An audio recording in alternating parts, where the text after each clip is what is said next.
A gente precisa sair da zona de conforto para se sentir confortável. Se a gente fica sempre na zona de conforto, a gente está cultivando desconforto.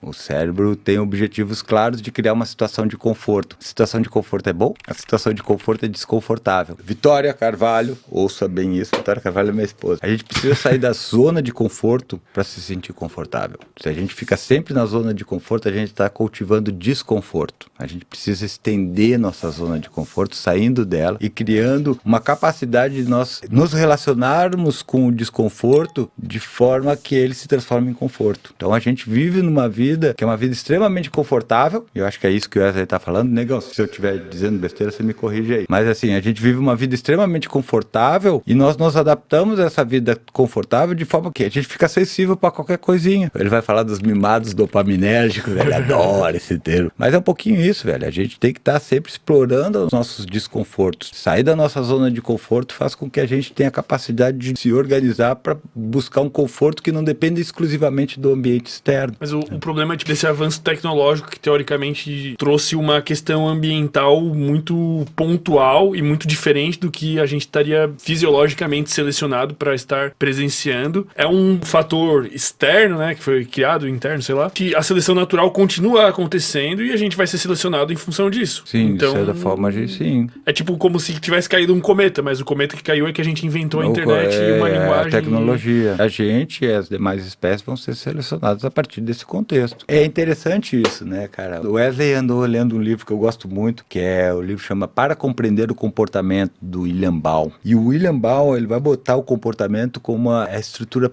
primordial de seleção, tanto em termos evolutivos, né, de evolução, de seleção natural, quanto em termos de evolução cultural. E isso é fantástico, as pessoas não se dão conta do quão revolucionário é essa ideia, apesar de ser uma ideia muito antiga, uma ideia que já está estabelecida desde a primeira metade do século XX. E isso é muito legal. Essa discussão que a gente está tendo de livre-arbítrio é uma discussão muito antiga, velho. O Skinner já chutou a bunda do livre-arbítrio faz muito tempo. Foucault, no debate dele com o Sartre, já mandou o Sartre enfiar a liberdade só Deus sabe aonde. Então não é uma discussão nova, a gente não está trazendo uma discussão nova, a gente só está colocando novos elementos a partir das neurociências que trazem evidências, efetivamente, que essa ideia de que a gente tem uma essência, de que a gente pode fazer uma escolha a partir de parâmetros independentes do contexto, ela é muito ilusória. Ilusória e, de certa forma, cara, é filha da desculpa o termo, porque te coloca num lugar de escolha, te cobra por esse lugar de escolha, sem que te dê as condições de você entender essa escolha. E aí o processo terapêutico é exatamente isso, é você entender as condições que fazem com que você tenha determinadas escolhas, determinadas tomadas de decisão, ou melhor, explica para você como determinadas tomadas de decisão, determinadas escolhas constrói você. E isso é muito importante. Não é a gente que faz as escolhas, é as escolhas que fazem a gente. E isso é muito importante no processo terapêutico. Quando as pessoas entendem que elas têm que olhar para a maneira como elas idealizam o ambiente, idealizam as consequências da escolha delas, mas sim para os parâmetros que estão relacionados a essas escolhas, aí isso vai fazer a diferença total na vida delas. Quando elas param de se culpabilizar e começam a operar no sentido de o que me levou a isso? Quais foram os estímulos antecedentes que determinaram isso? A minha história, o que estava acontecendo na hora, o meu estado fisiológico naquele momento, a minha história evolutiva, como é que esses aspectos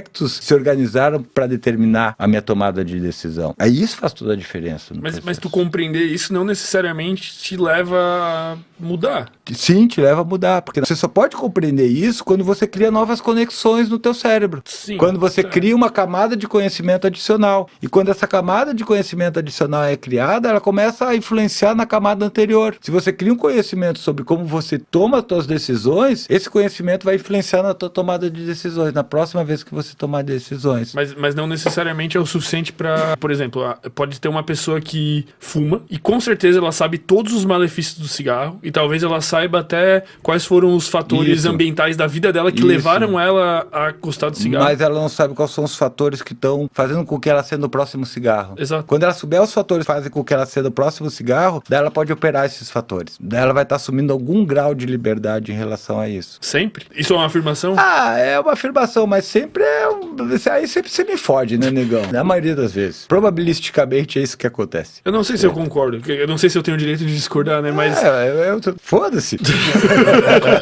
Mas é que, tipo assim, nessa questão do cigarro, assim, tem como a gente pegar alguma questão mais simples do que isso? É que eu não consigo entender. Tipo, o Wesley passou alguns conhecimentos. Você não consegue entender porque você experimenta a vida como essência. Você não consegue entender porque a tua experiência, apesar disso ser uma distorção, a experiência é que você tem uma essência, que você tem uma verdade interior que vai tomar essa decisão. Não, mas eu não me importo com isso, eu já aceitei isso do livre-arbítrio. Na verdade, não faz diferença saber. Eu tô foda-se porque não faz diferença saber se tu tem ou não. Mas eu não consigo compreender essa tua afirmação, tipo, de falar que se ele compreender os fatores que levam ele a acender o próximo cigarro, talvez faça ele conseguir parar. Mas eu acho que mesmo se ele compreender, porque talvez se ele parar e assistir um filme que explique todos os fatores que levam ele a acender... Isso às vezes não é suficiente. Porque o conhecimento que vai criar uma variabilidade comportamental não é o mesmo para todo mundo. Para algumas pessoas, essa camada de conhecimento vai ser suficiente para que o córtex orbitofrontal seja ativado e crie uma influência inibitória sobre o comportamento de acender o cigarro. E é uma linha muito difícil de delimitar também, né? Impossível. Porque cada pessoa tem o seu próprio perfil, seu próprio design. Sim, é um cálculo extremamente complexo. Por isso que a gente precisa da psicoterapia. O que serve para ele não serve para você. A psicoterapia é a ciência aplicada ao comportamento individual.